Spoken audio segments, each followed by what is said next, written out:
Hi everyone, my name's Sarah and I'm a physiotherapist, and in this video we're going to go over some different exercises for shoulder joint stability. So if you ever had a shoulder dislocation, this video is for you. Let's get started.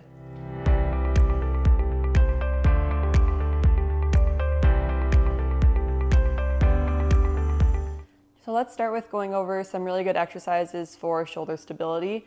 Generally, with any exercise for shoulder stability, we're looking at adding some weight bearing to your shoulder because that really helps get all the muscles around your shoulder co-contracting, so contracting together to add some stability to your shoulder.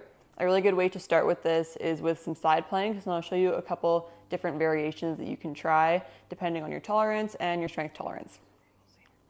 So the first way that you can go about doing a side plank is kind of with this teeter-totter type movement. So if we're trying to strengthen the stability of my left shoulder, what we can do is basically stick the right leg straight out from a high kneeling position. You're going to basically teeter-totter over like this and just put some weight on your left arm, and you can just stay like this. This takes quite a bit of the weight off of your left arm, but you're still getting a little bit of weight bearing through here, which is really helpful. And you can focus on maintaining the positioning of your body in relation to your arm. So you're avoiding kind of falling or coming back like this too much. For the start, you want to stay pretty neutral. Once this gets easy, you can start to add a little bit of rotation. So this is really good for rotator cuff strength when you can start to rotate your body around your arm. So think your arm stays really still, but from here, you're rotating with your shoulder around your arm. Once it's easy to work with the side plank where most of the weight is taken off your arm, then we can start to add in a whole bunch of different variations of side planks depending on what works for you.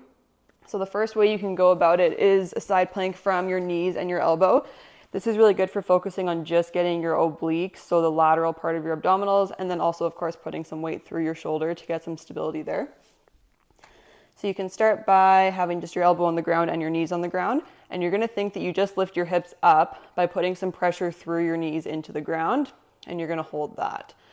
So this shouldn't hurt your shoulder. If it does, you can go back to some previous modifications, but this is really good for getting some stability working through your shoulder and some good lateral chain activation as well. The next step up would be doing a plank from your elbow and from your feet. This is going to get a little bit more activation in your core and your back muscles as well, and just make it a little bit more difficult for your shoulder to support you. So similar setup to before, except this time you're going to be from your feet and put your weight on your elbow, and you're just going to lift yourself up by putting weight through your feet into the floor, and you can just hold that.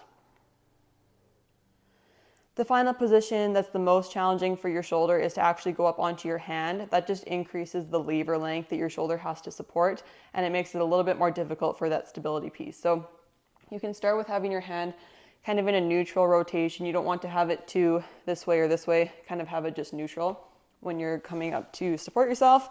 And you're going to be on your feet and just lift yourself up with your feet and hands. So with this one, you might feel a little bit shaky in your shoulder because it's working quite a bit harder to support you, which is good. And you can just hold this for as long as you can tolerate, about 30 seconds to a minute.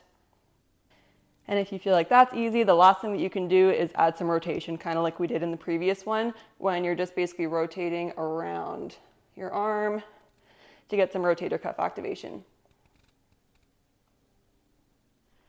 Another option for a really good shoulder stability exercise is to add some weight bearing with a little bit of resisted movement of the arms. So we can do this with a band and doing a couple of different plank positions, moving your arm in a clock motion. The easiest way to start is just on hands and knees. So you can start on hands and knees. You'll take your band, give it a little bit of tension when you're on the floor. So kind of stick your hands on the floor like this and just start in this position with your knees under your hips and hands under your shoulders. And you're just going to start by moving your arm kind of out in a clock movement like this. So you can think, do like 12, 3, and 6, and then you can switch to the other shoulder. It's important to do both shoulders, even if just one is sore, because you get benefit from the one that's moving and then also from the one that's supporting your weight. To make this a little bit harder, what you can do is go up on your feet.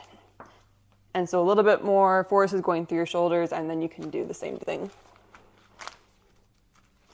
Nice and controlled on the way back.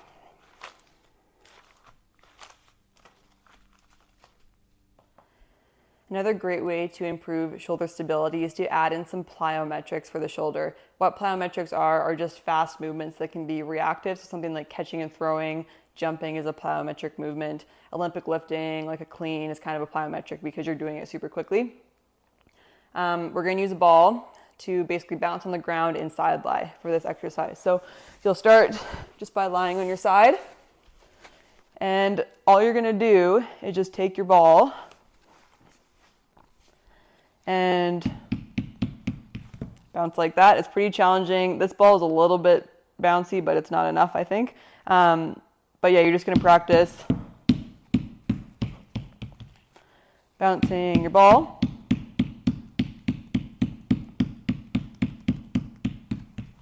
And what this does is it really helps with return to sport. So things where you're catching and throwing, using your arms really quickly, it's going to help condition you to get back to sport if you're able to do quick movements like that.